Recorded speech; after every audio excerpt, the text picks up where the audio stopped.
So I'm now going to bring in former Congressman Peter King to join me live to Hailstorm in Freeport. And we see all you folks. Hold on for a few minutes. Let me talk to the congressman. Then we'll be going back to your calls. Congressman Peter King, how are you, sir? Dominic, I'm doing fine. Wish you a happy Thanksgiving. Rosemary is not in the house right now, but she told me when Dominic calls, tell him happy Thanksgiving. Oh, isn't that nice?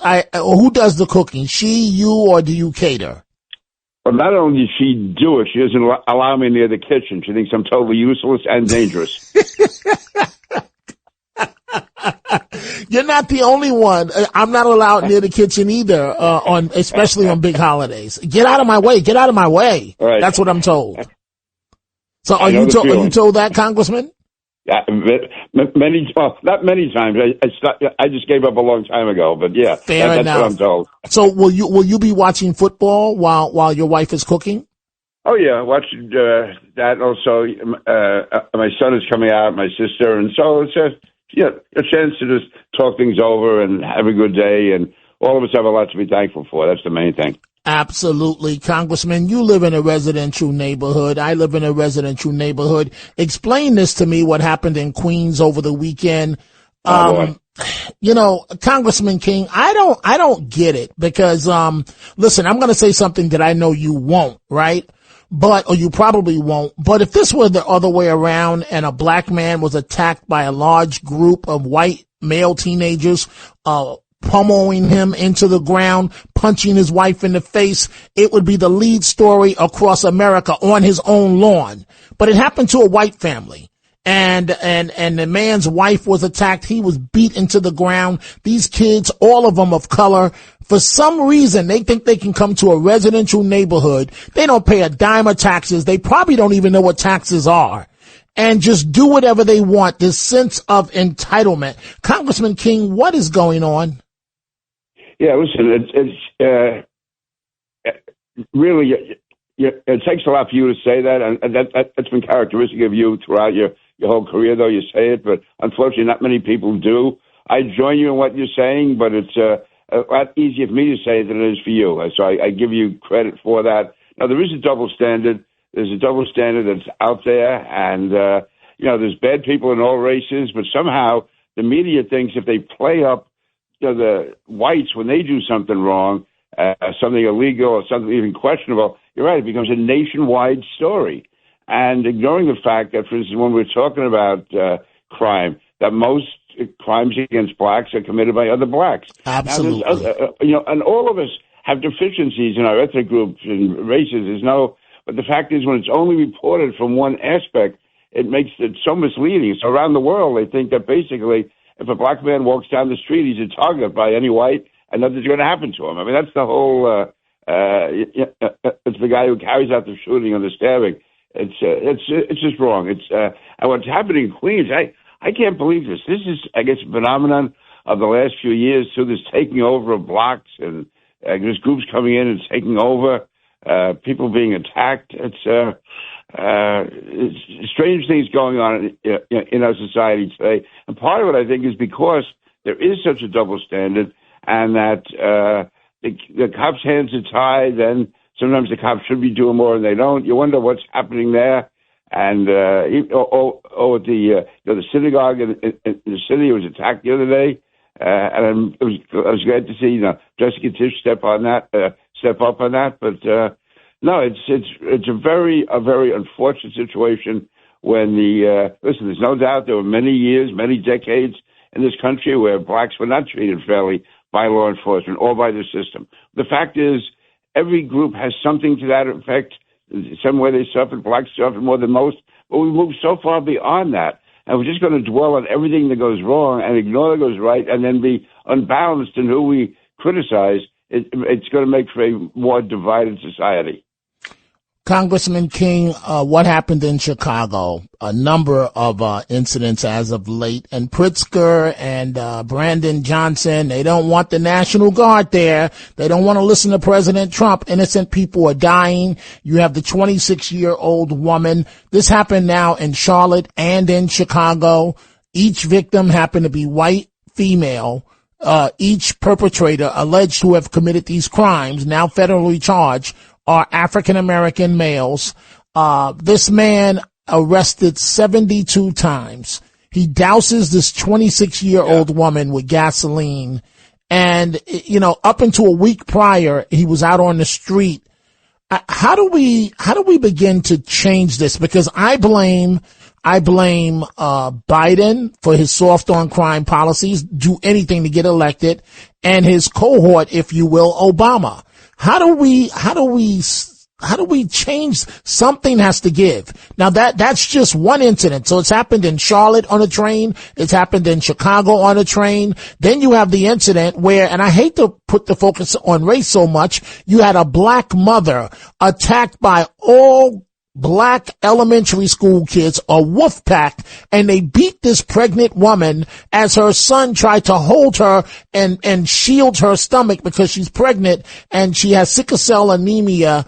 Just your reaction to these two incidents? Absolutely horrifying. In fact, my daughter lives in Charlotte, and she was telling me what an impact that has had on the community down there.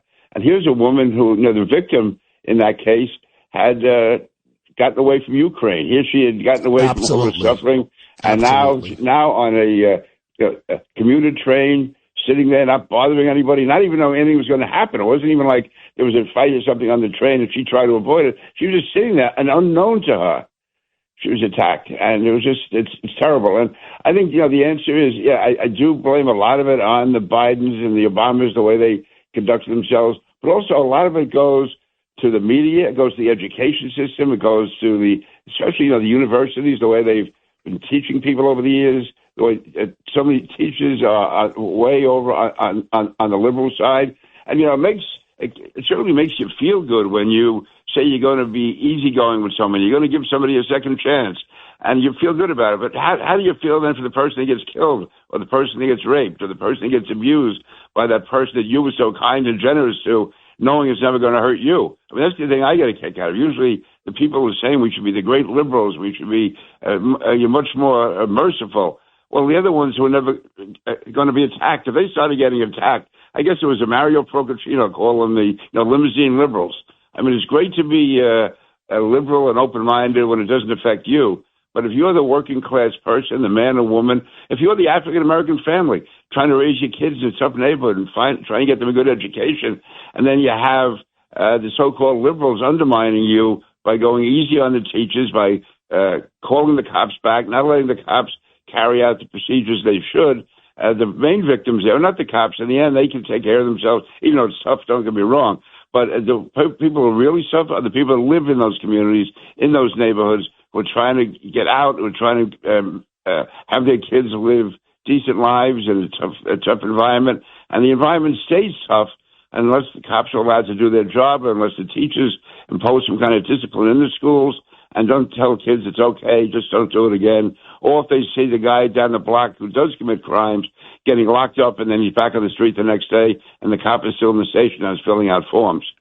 So, Congressman King, I have two questions for you. Then I'll get back to the phones and we'll let you get ready for your Thanksgiving. So, President Trump, a short time ago, spoke out about the incident in Chicago with the 26-year-old woman that was set on fire. She's fighting for her life. Congressman King, this man was arrested 72 times and has only done about 2.5 years in prison total, in jail total. How is that? That's the type of thing, the type of incident that causes people to lose faith. And you have that mayor and the governor. If you listen to them, the most dangerous person in the United States today is not the guy who put the poor woman on fire. The most dangerous person is Donald Trump. The most dangerous people are the National Guard and the cops.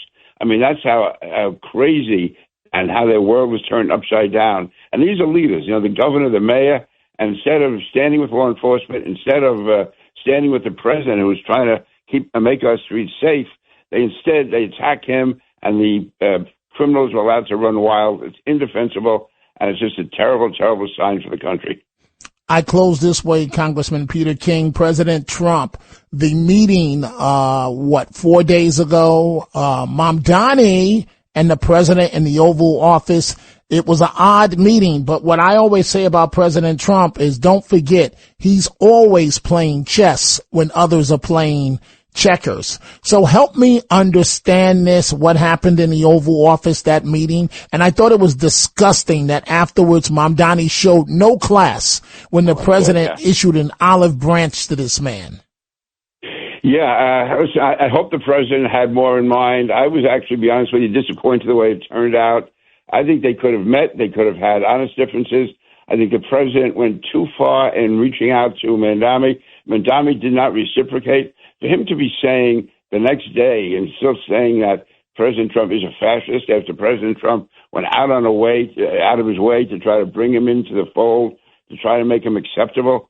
So I hope the president, listen, no one has to tell Donald Trump how to conduct things. I just wish, though, that from my perspective, he could have been tougher on Mamdani. And maybe he's not, unlike you and me, maybe he's not used to dealing with guys like Mamdani. He's used to dealing with tough businessmen. But there's something about people who come from the streets of New York, even though he's had a very upper-class upbringing, but he's from the streets. He knows how to conduct himself, Mamdani, to try to knife you in the back. Anyway, you have to be on your lookout for them. I wish he would have got the Zelensky treatment. Congressman Peter King, happy Thanksgiving to you, your wife, your kids. Thank you for being you, Congressman. Thank you so much. Thank you, John. Again, thank you for being you, who you are. I've listened to you for years, and hopefully I'll be around for many more to listen to you. Yeah, I feel the same way. Hopefully I'll be around. Thank you, Congressman King.